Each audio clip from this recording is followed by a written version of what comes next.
நம்முடைய எல்இடியில பாருங்க. தம்பி போடப்பா, தம்பி போடப்பா. கம்ப்ளீட் ஆயிடுச்சு. ஆக இன்னும் 2% பணி தான் பாக்கி இருக்கு. 98% பணிகள் நிறைவடைந்து விட்டது. அதை தாங்கும் அளவு தம்பி இதுல ஸ்கிரீன்ல வரலப்பா, நிறுத்தி போடு. மறுபடியும் மழைநீர் வடிகாலை எல்இடியில் வர மாதிரி போடு தம்பி.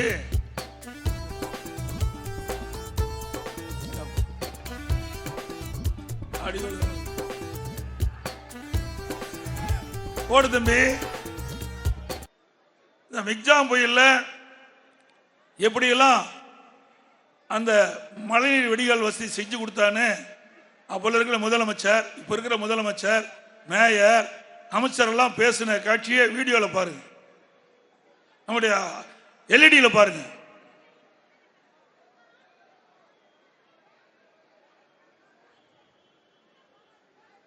தம்பி போடப்பா. கம்ப்ளீட் ஆயிடுச்சு. ஆக இன்னும் 2% பணி தான் பாக்கி இருக்கு. 98% பணிகள் நிறைவடைந்து விட்டது. ஒரே நாளில் 20 சென்டிமீட்டர் மழை வந்தாலும் கூட அதை தாங்கும் அளவு தம்பி இதுல ஸ்கிரீன்ல வரலப்பா, நிறுத்தி போடு. மறுபடியும் மழைநீர் வடிகாலை எல்இடியில் வர மாதிரி போடு தம்பி. என்னப்பா ஆடியோல தானே போடு தம்பி. கம்ப்ளீட் ஆயிடுச்சு.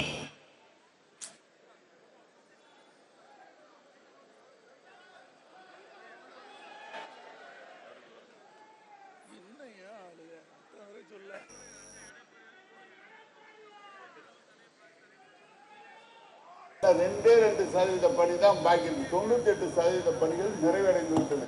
ஒரே நாளில் 20 சென்டிமீட்டர் மழை வந்தாலும் கூட அதை தாங்கும் அளவுக்கான சக்தி சென்னை மாநகர சாலைகளும் சென்னை மாநகரின் மழைநீர் வடிகால் அமைப்புகளும் பெற்றிருக்கிறது. புறநகரை பொறுத்தவரைக்கும் 100% முடித்து விட்டது. எல்லாம் 99% இருந்துச்சு. எல்லாம் 99% இருந்துச்சு. அவங்க சொல்ற 4000 கோடின்னு சொல்றாங்கல்ல, இதுலயே 5900 கோடி. 5900 கோடினா இந்த 5900ல இந்த வேலை முடியல. இந்த வேலை நடந்துகிட்டு இருக்கு. ஆனா அதுல 68% ஒண்ணு முடிஞ்சிருக்கு, 35% முடிஞ்சிருக்கு. பணம் செலவாயிருக்கிறது 2000 கோடி தான் செலவாயிருக்கு. 5000த்துல இன்னும் மிச்சம் இருக்கு. மக்களுடைய கருத்துக்களை கேளுங்க. மழை வேஞ்ச பிறகு, மழை முடிஞ்ச பிறகு மக்களுடைய கருத்துக்கள் என்ன சொல்றாங்க.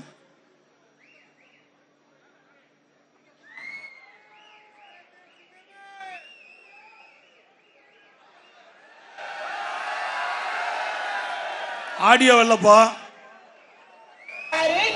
விட்டாருன்னு விட்டு வச்சுக்கிறாரு. காலிடுக்கா வந்தாரு, டிஷ் அடிக்க விட்டாருன்னு விட்டு, காலிடுக்கா வந்தாரு, டிஷ் அடிக்க விட்டாருன்னு விட்டு வச்சுக்கிறாரு.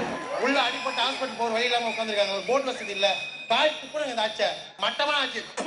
இப்படியெல்லாம் தண்ணியில விளக்கணுமா? எல்லா ரோட்ல இருக்க தண்ணி இங்க வருதுன்னா நாங்க எப்போதான் இது விடிவு காலமே? எல்லா மக்களுமே இருக்கிறவங்களும் இல்லாதவங்களும் எல்லாருமே கஷ்டப்படுறாங்க. இந்த பால் பாக்கெட்டுக்காக நாங்க இவ்வளவு தூரம் நடந்து வந்திருக்கோம். பாத்தீங்கன்னா ஊட வீட்டு வந்து இன்னொரு வீட்டுல வந்து நாங்க தங்கி இருக்கோம். இது வரைக்கும் வந்து என்ன ஏதுன்னு கூட ஒருத்தர் கூட வந்து பாக்கல. அவங்க ஒரே பாம்பு, தேளு, பாம்பு எல்லாமே இருக்கு. 3 நாளா இந்த காவா தண்ணியோட தான் நாங்க இருக்கிறோம். 3 நாளா பசி மட்டுமா கிடக்குறோம் நாங்க. 3 நாளா இந்த குடிக்க தண்ணி இல்ல. அது மட்டும் இல்லாம எங்களுக்கு பால் இல்ல, சோறு இல்ல, கரண்ட் இல்ல. கரண்ட்டும் ஃபுல்லா கட் ஆயிட்டு போன்ல இருந்து எதுவுமே இல்லாம நின்றுக்கிறோம். எங்களோட உரிமைக்கு நாங்களே போராட வேண்டியதாகுது. பாத்தீங்களா மக்கள்? ஏன்னா நம்ம பேசினா தப்புன்னு சொல்லுவார். ஆனா நேரடியாக மக்கள் எப்படி பாதிக்கப்பட்டிருக்கிறார் என்ற செய்தியை எல்இடி மூலம் உங்களுக்கு காட்டணும். இதான் சூப்பர் முதலமைச்சர். இதுதான் சூப்பர் முதலமைச்சரா செயல்படுறாராம். இப்போ மழை வர்றதுக்கு முன்பு ஒரு பேச்சு, மழை வந்து முடிஞ்ச பிறகு ஒரு பேச்சு. அப்போ என்ன வாயி, பிறகு என்ன வாயி, நீங்களே முடிவு பண்ணுங்க.